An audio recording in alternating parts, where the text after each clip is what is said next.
Hello दोस्तों, नमस्कार। स्वागत है एक बार फिर से आपके अपने प्रिय चैनल पर। दोस्तों अभी अभी की जो सबसे बड़ी खबर आ रही है, जहां पर चाइना की हरकतों पर अमेरिका की पैनी नजर, जिसको लेकर जंगी जहाज और विमान उतार दिए हैं। दोस्तों अमेरिका ने, बताएंगे पूरी खबर क्या है, और युद्ध जैसे हालात बनते हुए नजर आ रहे। दोस्तों बड़ी ही गर्माहट के साथ ये बड़ी खबर बताएंगे आपको, क्या है पूरी बात उससे आगे बताएंगे। दोस्तों जहां पर स्वदेशी तेजस के लिए इंतजार हुआ अब खत्म।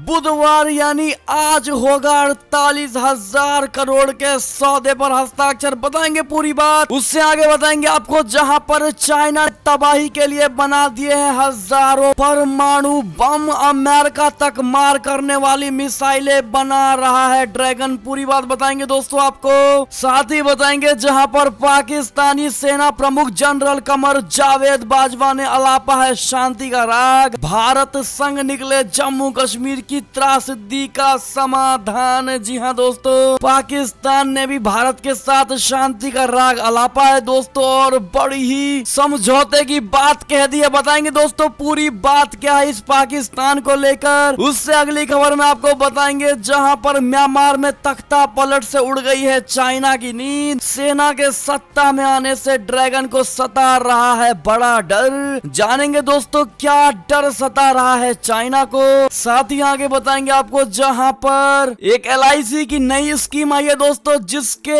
एक बार लगाइए 1 लाख रुपए, जिंदगी भर मिलेगी पेंशन। बताएंगे ये सुविधा कैसे पा सकेंगे आप। साथ ही बताएंगे सरकार मुफ्त में देती है LPG कनेक्शन और 1600 रुपए। बताएंगे आप कैसे इसको ले पाएंगे दोस्तों, इन सुविधाओं का लाभ कैसे उठा पाएंगे। तो जानने के लिए इस वीडियो को अंत तक देखिएगा दोस्तों। और अभी खबरों में आगे बढ़ने से पहले, अगर आप भी मानते हैं कि मोदी जी हैं तो हर चीज संभव है, और भारतीय सेना है तो हमारा देश सुरक्षित है, तो अभी कर दीजिए इस वीडियो को लाइक, चैनल को कर दीजिए सब्सक्राइब, बेल आइकन दबाइए, साथ ही कमेंट बॉक्स में लिख दीजिएगा जय हिंद। जी हाँ दोस्तों, तो चलते हैं पहली और सबसे बड़ी खबर की ओर, जहां पर चाइना की हरकतों पर अमेरिका की पैनी नजर, जंगी जहाज और विमान किए हैं तैनात। बता दे भारत चाइना सीमा विवाद। अपनी पहली प्रतिक्रिया में अमेरिका के जो बाइडेन प्रशासन ने पड़ोसी देशों पर धौंस जमाने के चाइना के लगातार जारी प्रयासों पर चिंता जताते हुए कहा है कि वो इन हालात पर पैनी नजर बनाए हुए है। व्हाइट हाउस की राष्ट्रीय सुरक्षा परिषद की प्रवक्ता एमिली जे हॉर्न ने बताया है कि भारत तथा चाइना की सरकारों के बीच चल रही वार्ता की हमें जानकारी है। हॉर्न ने कहा है कि हम सीमा विवादों के शांतिपूर्ण समाधान के लिए सीधी वार्ता का समर्थन करना जारी रखेंगे। आपको बताते चले कि हॉर्न भारत में घुसपैठ कर इलाकों पर कब्जा जमाने के चाइना के हालिया प्रयासों के संबंधी सवालों का जवाब दे रही थी। उन्होंने कहा है कि चाइना द्वारा पड़ोसियों को डराने धमकाने के निरंतर प्रयासों से अमेरिका चिंतित है, और हिंद प्रशांत क्षेत्र में साझा समृद्धि, सुरक्षा एवं मूल्यों को आगे बढ़ाने के लिए हम अपने मित्रों, साझेदारों और सहयोगियों के साथ खड़े हैं। ऐसे में दोस्तों उनका साफ इशारा था कि वो भारत के और म्यांमार जैसे और ताइवान जैसे देशों के साथ खड़े हैं, और चाइना की कभी भी हेकड़ी निकाली जा सकती है दोस्तों। जिस प्रकार से अमेरिका ने जंगी जहाज को तैनात कर दिया है, अब ऐसे में देखना ये होगा कि अमेरिका कब एक्शन लेता है दोस्तों। इस सब का रहेगा हम सभी को इंतजार। जानने के लिए हमारे चैनल को सब्सक्राइब जरूर कर लीजिएगा दोस्तों, और इस वीडियो को शेयर जरूर कर दीजिएगा। और कमेंट सेक्शन में क्या अमेरिका को सबसे पहले हमला करना चाहिए, आपकी क्या राय है, हाँ या ना, जरूर बताइएगा दोस्तों चाइना पर। चलते हैं एक और बड़ी खबर की ओर, जहां पर स्वदेशी तेजस के लिए हुआ इंतजार खत्म। बुधवार को होंगे 48,000 करोड़ के सौदे पर हस्ताक्षर। जी हाँ दोस्तों, आसमान में भारत की ताकत को बढ़ाने के उद्देश्य से बुधवार का दिन बेहद महत्वपूर्ण है, क्योंकि भारतीय वायुसेना और हिंदुस्तान एरोनॉटिक्स लिमिटेड के बीच 3 फरवरी यानी आज के दिन 83 स्वदेशी तेजस विमान के लिए डील पर हस्ताक्षर होने वाला है। एयरफोर्स के अधिकारियों ने इसकी विस्तृत जानकारी दी है। उन्होंने कहा है कि मेगा कॉन्ट्रैक्ट पर बेंगलुरु के एयर इंडिया एयर शो में रक्षा मंत्री राजनाथ सिंह, भारतीय वायुसेना के शीर्ष अधिकारी और हिंदुस्तान एरोनॉटिक्स लिमिटेड यानी HAL के वरिष्ठ अधिकारियों की मौजूदगी में हस्ताक्षर किए ले जाएंगे। जी हाँ दोस्तों, इस शक्तिशाली विमानों के लिए हुई डील के 73 MK1 लड़ाकू विमान और 10 LCA MK1 ट्रेनर विमान शामिल है। ऐसे में आपको बता दें कि भारतीय वायुसेना पहले 40 लाइट कॉम्बैट एयरक्राफ्ट की डील कर चुका है। इसी के साथ भारतीय वायुसेना के लिए कुल 123 तेजस विमानों की डील हुई है। जी हाँ दोस्तों, ऐसे में DRDO को कांग्रेचुलेशन जरूर कह दीजिएगा दोस्तों। और आपकी क्या राय होगी इस बढ़ते हुए भारत को देख करके, अपनी राय अवश्य दीजिएगा दोस्तों। चलते हैं अगली बड़ी खबर की ओर, जहां पर चाइना ने तबाही के लिए बनाए हैं 1000 परमाणु बम।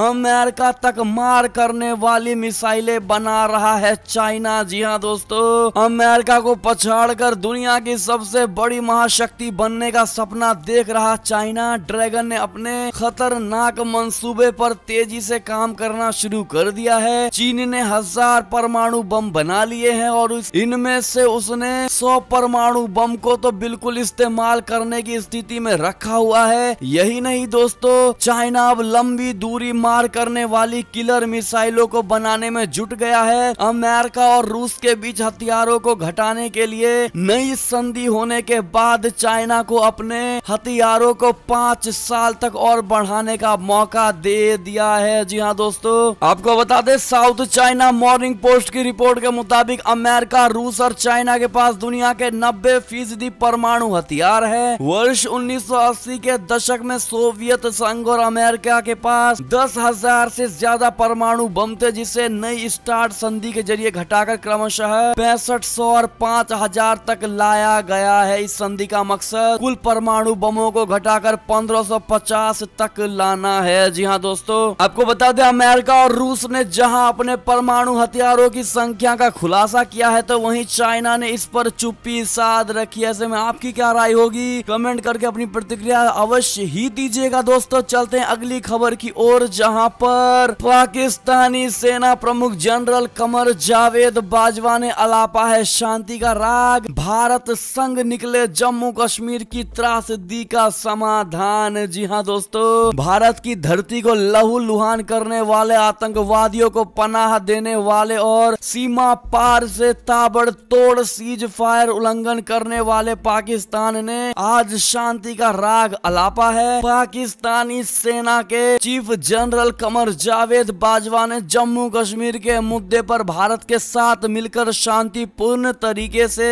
समाधान निकालने की बात कह डाली है। दोस्तों, आपको बता दें, पाकिस्तान एयरफोर्स एकेडमी में ग्रेजुएशन समारोह के दौरान बाजवा ने कहा, हर दिशा में शांति का हाथ बढ़ाने की बात की। उन्होंने ये भी कहा है कि पाकिस्तान और भारत को भी लंबे वक्त से चले आ रहे जम्मू कश्मीर विवाद को वहां के लोगों की उम्मीदों के मुताबिक सम्मानजनक और शांतिपूर्ण तरीके से समाधान करना चाहिए और इस मानव त्रासदी का तर्क पूर्ण नतीजा निकालना चाहिए। ऐसे में दोस्तों, इस आतंकिस्तान के दिए हुए ज्ञान को आप किस प्रकार से लेंगे दोस्तों, और आप किस प्रकार से ज्ञान देना चाहेंगे इस आतंकिस्तान को, अपनी राय अवश्य दीजिएगा। देखते हैं क्या कहते हैं आप लोग। एक और खबर की बात करें तो म्यांमार में तख्ता पलट से उड़ गई है चाइना की नींद। सेना के सत्ता में आने से ड्रैगन को सता रहा है बड़ा वाला डर। जी हाँ दोस्तों, बता दें आपको, चीन और भारत सटे म्यांमार में सेना ने सोमवार को तख्ता पलट कर दिया है और सेना के कमांडर इन चीफ मिन ऑन्ग लाइंग के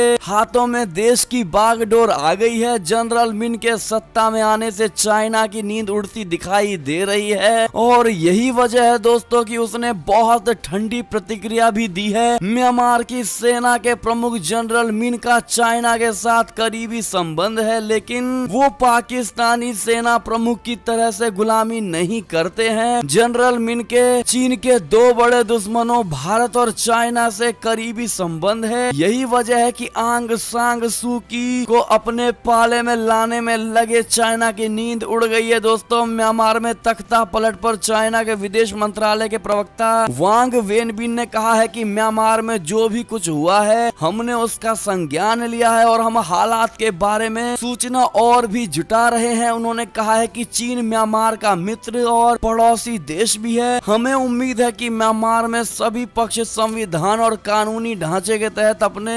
मतभेदों को दूर करेंगे और राजनीतिक और सामाजिक स्थिरता बनाए बनाए रखनी चाहिए। चीन की इस प्रतिक्रिया को अब शक की नजरों से देखा जा रहा है। जी हाँ दोस्तों, ऐसे में हमारी भारत की जनता किस नजर से चाइना के इस वक्तव्य को देखती है, कमेंट करके जरूर बताइएगा। दोस्तों देखते हैं क्या कहते हैं आप लोग। एक और खबर की अगर बात करें तो पाकिस्तान की नापाक हरकत, अफगानिस्तान में दागे लगातार 50 रॉकेट। जी हाँ दोस्तों, पाकिस्तान ने सोमवार को रात अफगानिस्तान के कुनार प्रांत के शेल्टन जिले में लगातार 50 से भी अधिक रॉकेट दाग दिए। इस घटना में कई स्थानीय लोगों के घरों को भारी नुकसान पहुंचा है। प्रांतीय गवर्नर मोहम्मद इकबाल सईद के हवाले से अफगानिस्तान की टोलो न्यूज ने इसकी जानकारी दी है। जी हाँ दोस्तों, चलते हैं एक और खबर की तरफ, जहां पर म्यांमार में सैन्य तख्ता पलट के बाद भारत ने जारी कर दी है बड़ी एडवाइजरी। अनावश्यक यात्रा से बचने की दे डाली है सलाह। जी हाँ दोस्तों, आपको बता दें यांगून स्थित भारतीय दूतावास ने म्यांमार में सैन्य तख्ता पलट एवं इसके बाद हुए राजनीतिक घटनाक्रम के बाद एडवाइजरी जारी कर दी है। दूतावास की ओर से जारी एडवाइजरी में वहां रह रहे सभी भारतीय नागरिकों को सलाह दी गई है कि वे आवश्यक सावधानी बरतें और अनावश्यक यात्रा से बचे। दूतावास ने म्यांमार में हालिया राजनीतिक घटनाक्रम के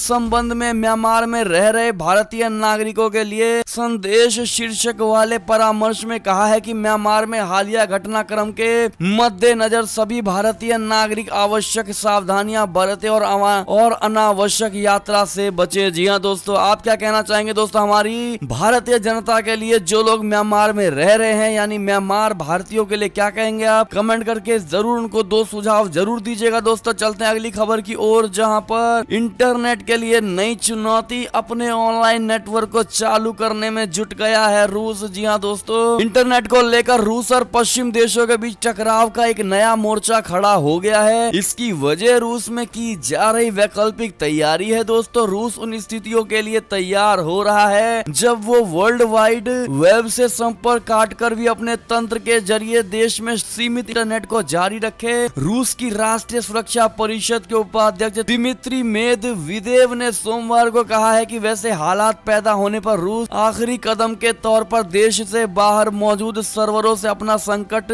संबंध काट सकता है। मेदवेदेव पहले रूस के राष्ट्रपति रह चुके हैं। जी हाँ दोस्तों, इस पर आपकी क्या प्रतिक्रिया होगी जरूर बताइएगा। चलते हैं अगली बड़ी खबर की ओर, जहां नेपाल में और गहराता जा रहा है सियासी संकट। अब केपी शर्मा ओली ने बुलाई है संवैधानिक परिषद की बैठक। जी हाँ दोस्तों, प्रधानमंत्री केपी शर्मा ओली के द्वारा सदन भंग करने की सिफारिश के बाद नेपाल में सियासी संकट गहराता ही जा रहा है। इस बीच खबर ये आ रही है कि उन्होंने बुधवार यानी आज के दिन 3 फरवरी को संवैधानिक परिषद की बैठक बुलाई है। इससे पहले स्पीकर अग्नि सपकोटा द्वारा संवैधानिक परिषद द्वारा की गई सिफारिशों को वापस भेजने के एक दिन बाद नेशनल असेंबली की चेयरमैन गणेश तिमिलसिना ने बुधवार को इस कदम पर प्रतिक्रिया व्यक्त करते हुए कहा है कि स्पीकर के पास उनके परामर्श के बिना ऐसा करने का कोई अधिकार नहीं था। जी हाँ दोस्तों, चलते हैं अगली बड़ी खबर की ओर, जहां पर भारत की पहली next generation anti radiation missile Rudram 1 को चाइना पाकिस्तान का रेडार सिस्टम खत्म होने को लेकर डील पक्की कर ली गई है। दोस्तों बता दें, चाइना और पाकिस्तान की ओर से लगातार हो रही नापाक कोशिशों का सामना कर रही हमारी भारतीय सेना को एक और दमदार हथियार मिल गया है। दोस्तों बेंगलुरु में हो रहे एरो इंडिया शो के दौरान भारत की पहली next generation anti radiation missile Rudram 1 की झलक देखने को मिली है। इस मिसाइल की खासियत है कि ये 200 किलोमीटर तक दूरी तक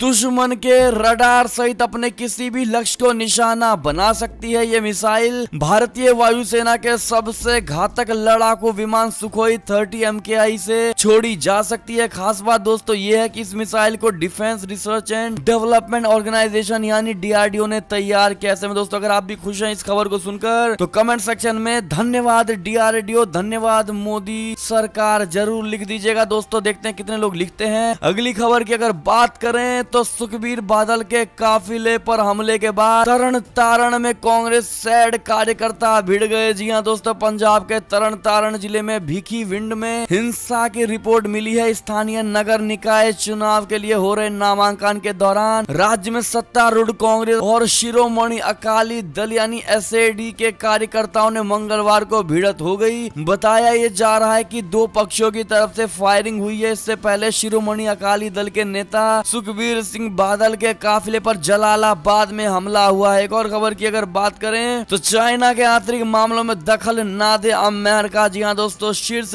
चीनी राजनयिक की तरफ से ये बयान आया है। अगली खबर की अगर बात करें तो हिंदुओं के खिलाफ शर्जिल उस्मानी का भड़काऊ भाषण। बीजेपी ने उद्धव ठाकरे सरकार को इस चक्कर में लिया है घेर। जी हाँ दोस्तों, हाल ही में पुणे में आयोजित एल्गार परिषद के कार्यक्रम में शर्जिल उस्मानी द्वारा कथित तौर पर हिंदुओं को लेकर दिए गए भड़काऊ भाषण पर बवाल मच गया है। बीजेपी के वरिष्ठ नेता और महाराष्ट्र के पूर्व मुख्यमंत्री देवेंद्र फडणवीस ने मंगलवार को आरोप लगाया है कि अलीगढ़ मुस्लिम विश्वविद्यालय यानी AMU के पूर्व छात्र शर्जिल उस्मानी ने सम्मेलन में अपने भाषण के दौरान हिंदुओं की भावनाओं का अपमान किया था और उन्होंने उस्मानी के खिलाफ सख्त कार्यवाही की मांग की। महाराष्ट्र विधानसभा में विपक्ष के नेता फडणवीस ने यह भी कहा है कि राज्य सरकार ने बीजेपी की मांगों के बावजूद उस्मानी के खिलाफ FIR दर्ज नहीं की है। जी हाँ दोस्तों, इस पर आपकी क्या राय होगी जरूर बताइएगा दोस्तों। क्या फडणवीस की मांग बिल्कुल सही है दोस्तों, जायज मांग है? तो आप भी अपना सपोर्ट जरूर दिखाइएगा कमेंट करके और इस वीडियो को शेयर करके। चलते हैं अगली खबर की ओर, जहां पर दिल्ली पुलिस ने कसा है दंगाइयों पर शिकंजा। इन 12 चेहरों की हो रही है तलाश। जी हाँ दोस्तों, दिल्ली पुलिस ने ट्रैक्टर परेड के नाम पर 26 जनवरी को हिंसा करने वाले दंगाइयों की पहचान शुरू कर दिया। मामले की जांच कर रही दिल्ली पुलिस की क्राइम ब्रांच ने फोरेंसिक टीम की मदद से हिंसा करने वाले फोटो को साफ करवाना शुरू कर दिया है। क्राइम ब्रांच को 26 जनवरी को किसानों की हिंसा के कई वीडियो मिले हैं। पुलिस ने वीडियो एनालिटिकल और फोरेंसिक टीम की मदद से इन वीडियोस में दिख रहे धुंधले चेहरों को साफ करवाया है। जी हाँ दोस्तों, जैसा कि आप स्क्रीन पर देख पा रहे होंगे। आपकी क्या राय होगी दोस्तों, क्या इन सभी गुंडों मवालियों को पकड़ना चाहिए हाँ या ना, और कड़ी से कड़ी इनको सजा मिलनी चाहिए हाँ या ना? राय देना बिल्कुल मत भूलेगा दोस्तों। चलते हैं अगली खबर की ओर, जहां पर महिलाओं और एशियाई मूल के कर्मियों को सैलरी जॉब देने में गूगल ने किया है बड़ा ही भेदभाव। अब देगा 19 करोड़ रुपए। जी हाँ दोस्तों, बता दें पूरी बात क्या है। कैलिफोर्निया और वॉशिंगटन में महिला इंजीनियरों और एशियाई मूल के लोगों के साथ भेदभाव करने के आरोपों का निपटारा करने के एवज में गूगल 5500 से अधिक कर्मचारियों और नौकरी के लिए आवेदन करने वाले लोगों को $26 लाख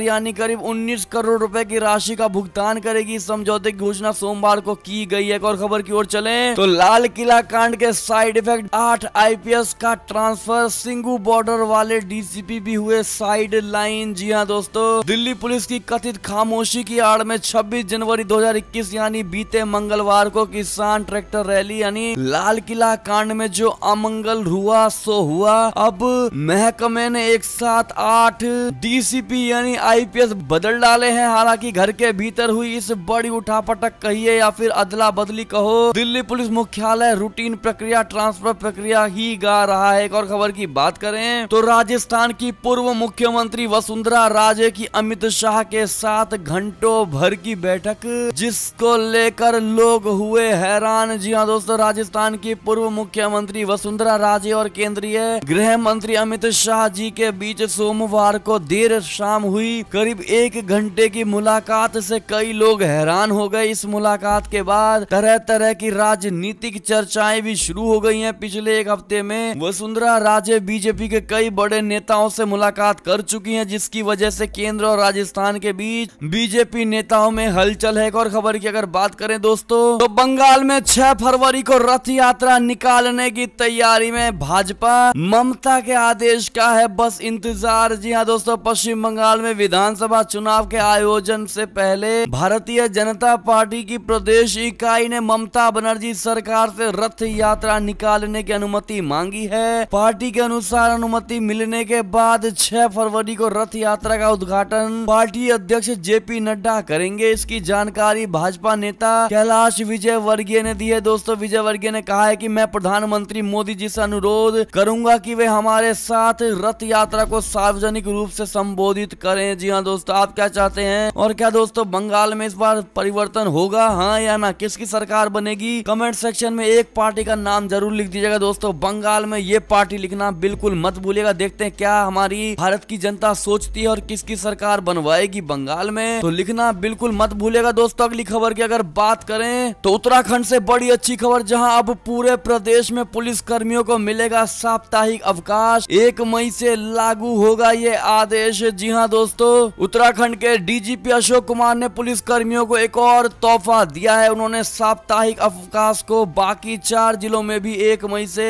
लागू करने की मंजूरी दे दी है। कांस्टेबल और हेड कांस्टेबल के लिए ये सुविधा फिलहाल ट्रायल के रूप में 9 पहाड़ी जनपदों में लागू की गई है। जी हाँ दोस्तों, इस पर आपकी क्या प्रतिक्रिया होगी अवश्य ही बताइएगा। चलते हैं अगली खबर की ओर, जहां पर मुख्यमंत्री योगी आदित्यनाथ जी ने कक्षा 6 से 8 तक के स्कूल को संचालित करने के निर्देश दिए हैं। दोस्तों बता दें, मुख्यमंत्री योगी आदित्यनाथ जी ने कहा है कि प्रदेश में कक्षा 6 से 12 तक के परिषदीय स्कूलों में जल्द पठन पाठन शुरू किया जाएगा। मुख्यमंत्री योगी आदित्यनाथ ने विश्वविद्यालयों में और विद्यालयों में कक्षा 6 से 12 तक कक्षाओं का संचालन जल्द शुरू करने के निर्देश दिए हैं, क्योंकि मुख्यमंत्री आवास पर मंगलवार को आयोजित बैठक में मुख्यमंत्री योगी आदित्यनाथ जी ने केंद्र सरकार की गाइडलाइन के अनुसार स्थिति का आकलन करने के बाद कक्षाओं का संचालन शुरू करने के निर्देश भी दिए हैं। जी हाँ दोस्तों, इस पर आपकी क्या प्रतिक्रिया होगी, अपनी राय अवश्य दीजिएगा। चलते हैं अगली खबर की ओर, जहां पर उत्तराखंड से दूसरी खबर आ रही है, जहां सोशल मीडिया पर अब राष्ट्र विरोधी अगर पोस्ट की तो नहीं बनेगा आपका पासपोर्ट और शस्त्र लाइसेंस। जी हाँ दोस्तों, सोशल मीडिया पर आने जाने अनजाने में राष्ट्र विरोधी और सामाजिक टिप्पणी की है तो भविष्य में बहुत सी दिक्कतों का सामना करना पड़ सकता है। पुलिस पासपोर्ट आवेदन और सशस्त्र लाइसेंस में सत्यापन के समय सोशल मीडिया पर भी व्यक्ति का रिकॉर्ड खंगाल कर रिपोर्ट लाएगी। सत्यता पाए जाने पर आवेदन निरस्त भी किया जा सकता है। इससे पासपोर्ट और सशस्त्र लाइसेंस ही नहीं बल्कि नौकरी में आवेदन के समय भी समस्याओं का सामना करना पड़ सकता है। जी हाँ दोस्तों, इस पर आपकी क्या प्रतिक्रिया होगी, अपनी राय अवश्य दीजिएगा। क्या ये नियम सही है दोस्तों, या इसको पुराने जैसा ही रखना चाहिए, अपनी राय अवश्य ही दीजिएगा। दोस्तों चलते हैं अगली बड़ी खबर की ओर, जहां पर LIC की इस स्कीम में एक बार लगाइए 1 लाख रुपए, जिंदगी भर मिलेगी पेंशन। जी हाँ दोस्तों, आज के दौर में हर नौकरी पेशा व्यक्ति रिटायरमेंट के बाद आर्थिक जरूरतों को पूरा करने के लिए पेंशन प्लान लेने की प्लानिंग करता है। अगर आप भी ऐसा सोच रहे हैं तो हम आपको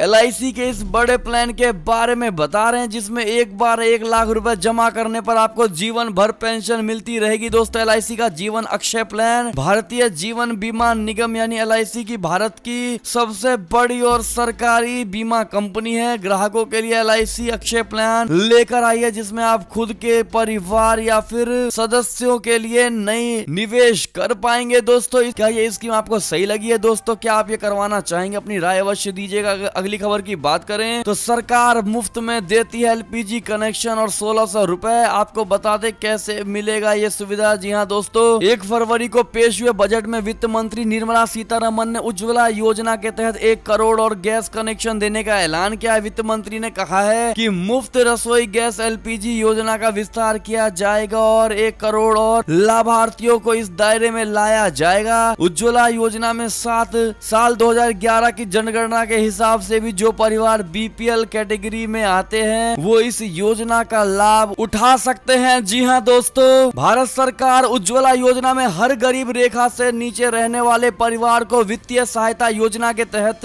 उज्ज्वला योजना में 1600 रुपए की आर्थिक सहायता देगी। ये रकम LPG गैस कनेक्शन खरीदने के लिए होगी। इसके साथ ही चूल्हा खरीदने और LPG पर पहली बार LPG गैस सिलेंडर भराने में आने वाले खर्च को चुकाने के लिए किस्त यानी EMI की सुविधा भी दी जा सकती है। जी हाँ दोस्तों, आज भी गांव में करोड़ों महिलाएं लकड़ी और गोबर के उपलों पर खाना बनाती हैं, जिनकी वजह से सेहत पर बुरा असर पड़ता है। उज्ज्वला योजना के तहत गैस कनेक्शन लेने के लिए BPL परिवार को कोई महिला की आवेदन कर सकती है। ऐसे में दोस्तों आपको KYC कराना अनिवार्य है। इससे जुड़ी अगर आपको जो भी जानकारी चाहिए दोस्तों, या आपको कोई भी चीज समझ में नहीं आई है तो आप कमेंट करके पूछ सकते हैं दोस्तों, हम आपको तुरंत के तुरंत जवाब देंगे। और ऐसे में ये थी अब तक की सारी बड़ी खबरें। आपको हमारी खबरें कैसी लगी, आशा करता हूँ बेहद अच्छी लगी होगी। अगर जरा भी अच्छी लगी है तो इस वीडियो को हमेशा की तरह अपने भाई बंधुओं में WhatsApp, Facebook